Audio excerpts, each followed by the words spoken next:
Hello everybody! Sorry for the lack of uploads as recently I've been dealing with lots of homework and battling laziness.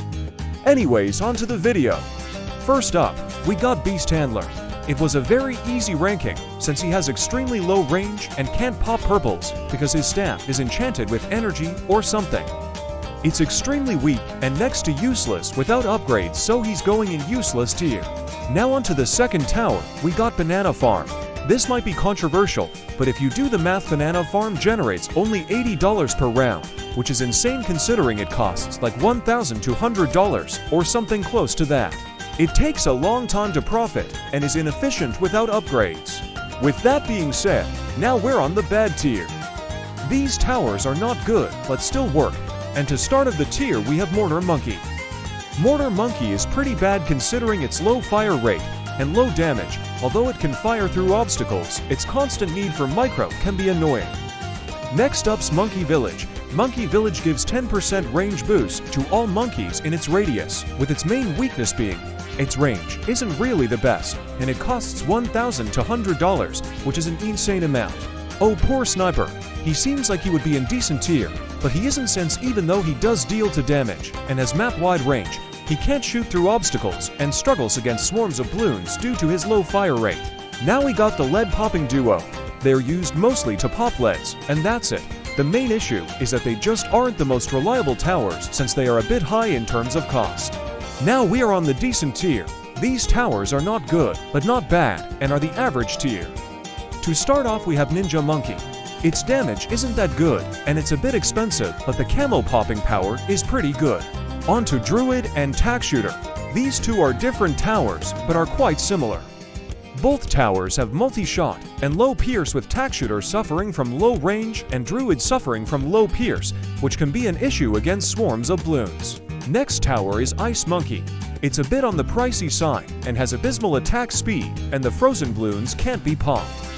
The only good thing is that it's pretty good at stalling and has the most base pierce out of all towers with 40 pierce, which can help against swarms. Now we got the air towers. Honestly, I'm just gonna make this quick. Monkey Ace has good pierce, but needs micro and location matters and has bad aim. Helipilot is expensive, but directly shoots at balloons and flies. Now it's Spike Factory. Spike Factory is pretty good, with it deploying spikes on the ground that each have 5 pierce and has a 1.75 second cooldown for each spike. It's good for a last line of defense and can hit camo balloons, but swarms and shit placement could tamper with its performance. Wizard Monkey is basically a weaker engineer, as his stats are almost the same besides his attack speed, which is 0.4 seconds longer, as it fires a single bolt of energy every 1.1 seconds, and engineer fires one every 0.7 seconds. It can pop frozen balloons, but can't pop purples. Next tower's Boomerang Monkey. He's really effective if placed in a good spot, and has insane pierce for his cost. Although he does struggle against fast-moving and durable balloons like pinks, as he deals only 1 damage, and his fire rate isn't the best, causing fast balloons to dodge the boomerangs.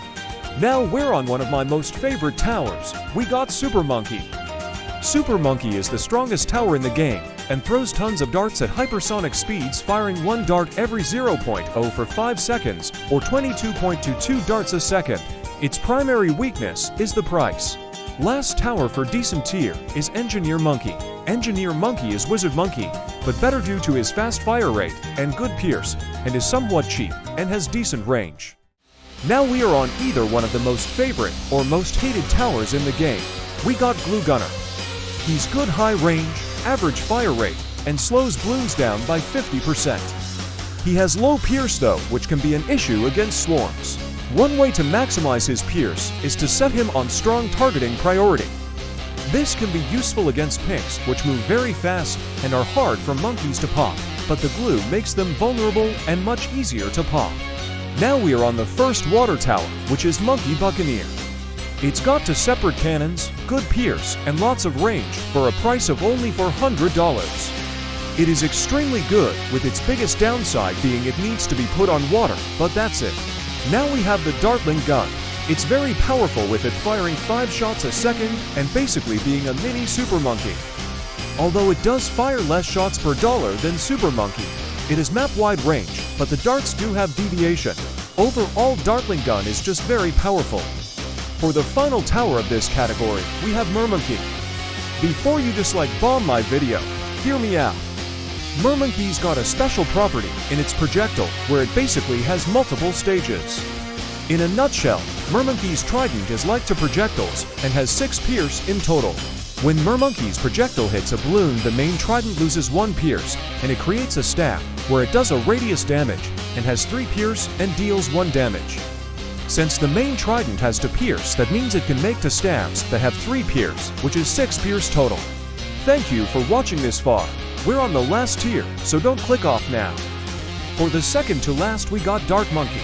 Dark Monkey is one of the most used towers in the game, and is extremely cheap and has 2 pierce instead of 1. It's extremely good, and is one of the best towers. Now we're on probably one of the best towers in the game. We got the Monkey Sub. As of update 48, he's the only tower to have seeking projectiles without any upgrades.